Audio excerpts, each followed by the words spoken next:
हम दिन में पढ़ेंगे तो ही मेरा सिलेक्शन होगा, हम रात में पढ़ेंगे तो ही मेरा सिलेक्शन होगा, हम सुबह जल्दी जागेंगे तो मेरा सिलेक्शन मतलब 20-25 लाख लोगों की रेस है ये। और इसमें ये मैटर नहीं करता है कि आप कितना पढ़ रहे हैं, मैटर ये करता है कि आपको अगर लगता है ना कि मैं एक्स्ट्रा क्वेश्चंस कहाँ से करूँगा, एक्स्ट्रा डीपीज कहाँ से करूँगा, कौन सा मॉड्यूल ले लूँ। आप में से कुछ बच्चे मेरा ही रूटीन फॉलो करना चाहते हैं, तो मैं आपको अपना रूटीन बता देता हूँ। हेलो, मेरा नाम रोहित कुमार, मैं जमशेदपुर झारखंड से एक बार फिर से हाजिर हूँ।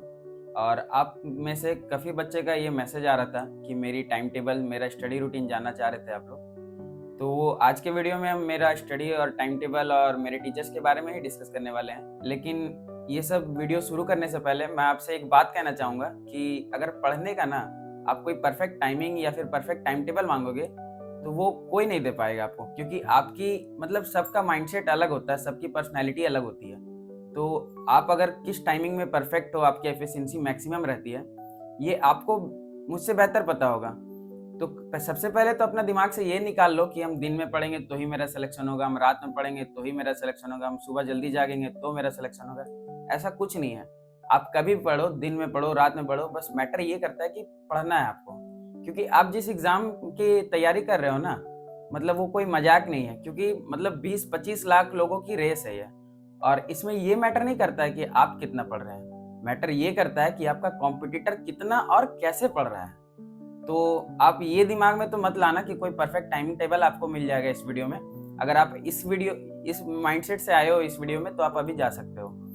और अगर मेरी बात करें तो मैंने खुद भी पार्शियली काम करते हुए दिया था। तो वो काफ़ी बच्चे मुझसे ये पूछ रहे थे कि मैं इस बार पढ़ूंगा तो मेरा होगा कि नहीं होगा। काफ़ी बच्चों को सेल्फ डाउट होता है, ओवर थिंकिंग करते हैं। तो मैंने खुद पार्शियली काम करते हुए नीट 2025 का जैसा टफेस्ट पेपर को क्रैक किया। तो अगर आप मेहनत करोगे तो आप एकदम 100% करोगे। अगर मैं कर सकता हूँ तो आप लोग तो डेफिनेटली कर सकते हो। और अगर बात करें मेरे टीचर्स की, तो मैंने फिजिक्स के लिए अमार सर को फॉलो किया था। मतलब वो अगर क्लास में इतना कंटेंट देते हैं कि आपको अगर लगता है ना कि मैं एक्स्ट्रा क्वेश्चंस कहाँ से करूँगा, एक्स्ट्रा डीपीज कहाँ से करूँगा, कौन सा मॉड्यूल ले लूँ, इसकी आपको नीड नहीं पड़ेगी। क्लास में वो आपको इतना इनफ मटेरियल प्रोवाइड करेंगे ना कि आप उसको ही नहीं कर पाओगे, तो आप एक्स्ट्रा की तो बात ही छोड़ दो। और फिजिकल केमिस्ट्री के लिए मैंने अमित महाजन सर को फॉलो किया था, क्योंकि वो मतलब एनसीईआरटी के जो एग्जाम्पलर होते हैं ना, वो सब भी ऐड कर लेते हैं, तो वो पार्ट उनका मेरे को सबसे अच्छा लगता है। और नंबर ऑफ क्वेश्चंस बहुत करवाते हो, तो आपको कहीं एक्स्ट्रा टाइम वेस्ट करने की ज़रूरत नहीं है कि कहाँ से क्वेश्चन करूँ, कहाँ से नहीं करूँ। और मैंने इनऑर्गेनिक एमडी सर से की थी, और वो मतलब इनऑर्गेनिक का जो माइंडसेट बना हुआ है ना कि एक्सेप्शंस होगी, रटना होगा, ऐसा वैसा कुछ नहीं है। आप एमडी सर के एक बार उनका लेक्चर करो, आपको इनऑर्गेनिक से प्यार हो जाएगा। और ऑर्गेनिक के लिए मैंने योगेश जैन को फॉलो किया था। मतलब वो इतना बेसिक से पढ़ाते हैं ना, मतलब आप एक बार फैन हो जाओगे, उनका एक वीडियो देख लो। और बॉटनी के लिए मैंने रुपेश सर को फॉलो किया था। मतलब उनकी सबसे एक अच्छी बात मुझे ये लगती है कि वो क्लास को जिस फ्लो में लेकर के जाते हैं ना, एक एक वर्ड एक एक जगह पे फ्रेम किया हुआ रहता है पहले से। मतलब बहुत मतलब आपको क्लास में बैठोगे ना तो आप बाकी सारी बातें भूल जाओगे। और जूलॉजी मैम के लिए समाप्ति मैम को फॉलो कर सकते हो आप। लेकिन ये सब बात बोलने के बाद मैं आपसे एक बात और ऐड करना चाहूँगा कि ये मेरा पर्सनल ओपिनियन है।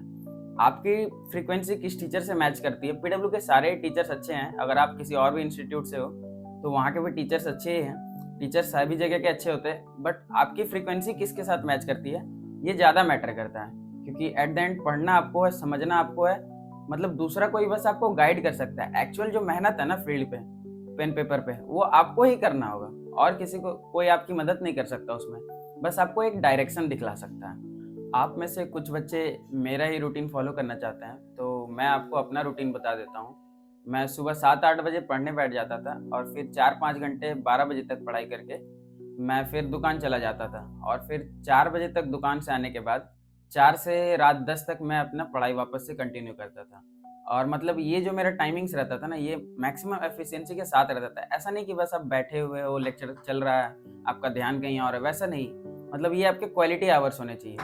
और सबसे पहले तो, और फिर 10 बजे के बाद डिनर करने के बाद फिर 11 से 1 बजे तक, 12 बजे तक मैं पढ़ता था। लेकिन ये जो है ना, मतलब एक क्वालिटी आवर्स होना चाहिए, इसमें टाइम वेस्ट नहीं होना चाहिए। और मेरा तो ये पर्सनल ओपिनियन है। अगर मेरी पर्सनल ओपिनियन की बात करें तो मैं आपसे यही कहूँगा कि आप आवर्स देख के मत पढ़ना। कई बच्चे होते हैं ना जो टाइमर लगा करके पढ़ते हैं, वो अच्छी बात है, बट वो आपका एक दिमाग में लगता है कि मैंने इतने घंटे पढ़ लिया। लेकिन उतने घंटे में आपने क्या क्या कवर किया वो भी मैटर करता है। आप अगर 2 घंटे बैठ करके अच्छी एफिशिएंसी पढ़ोगे तो 4 घंटे बैठने वाले से ज़्यादा आपका कंटेंट होगा।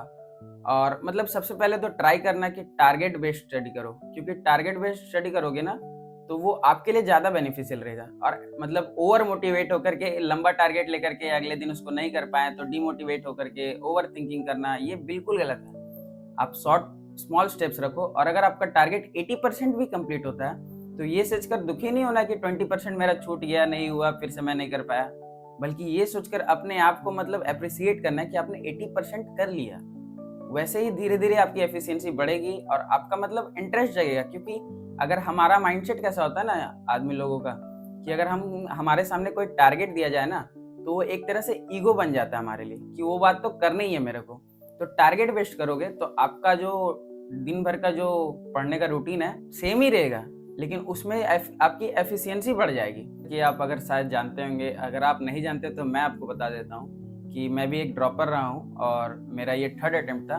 तो काफ़ी बच्चे होते हैं जो ड्रॉप लेने से या पार्शियली कुछ और करने का सोचते हैं, और उनको डर लगता है कि अगले साल मेरा होगा या नहीं होगा, मेरा ये साल भी बर्बाद हो जाएगा।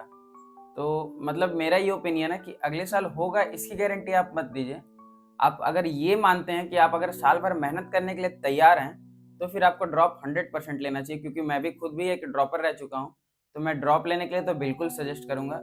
हालांकि आपके अंदर मतलब ये कॉन्फिडेंस होना चाहिए कि आप मेहनत करने के लिए तैयार है साल भर। और अगर मेहनत मतलब ये बोर्ड के एग्जाम की तरह मेहनत नहीं करना है आपको, इसमें जो है ना आपको मतलब दिन रात एक कर देना होगा और जम के पढ़ना होगा। अगर आप अपनी मतलब अपना जो है पूरा ईमानदारी से काम करेंगे ना तो फिर नीट का 2026 का सिलेक्शन आपके हाथ से कोई रोक नहीं सकता। मतलब ये बाजी आप ले जाओगे अगर आप साल भर मेहनत करते हो। तो आपने जम के मेहनत की तो इस साल मैं कॉलेज जा रहा हूँ, अगले साल आप भी कॉलेज में मिलोगे और साथ में मिलकर डॉक्टर बनेंगे। और इस साल जैसे मेरा सपना पूरा हुआ अलग सर से अपनी फैकल्टी से मिलने का, अगले साल आप भी मिल रहे होगे और मतलब स्टेथोस्कोप लगा करके अगले साल कॉलेज में आने के लिए तैयार रहो। काफ़ी बच्चे ये भी मैसेज कर रहे थे कि बैकलॉग कैसे कवर करें, टीचर्स किसको फॉलो करें। तो टीचर्स का तो मैंने बता दिया, बैकलॉग, टाइम मैनेजमेंट, इसके ऊपर किस टॉपिक के ऊपर आप सबसे पहले वीडियो चाहते हैं ये कमेंट करके बता दीजिए।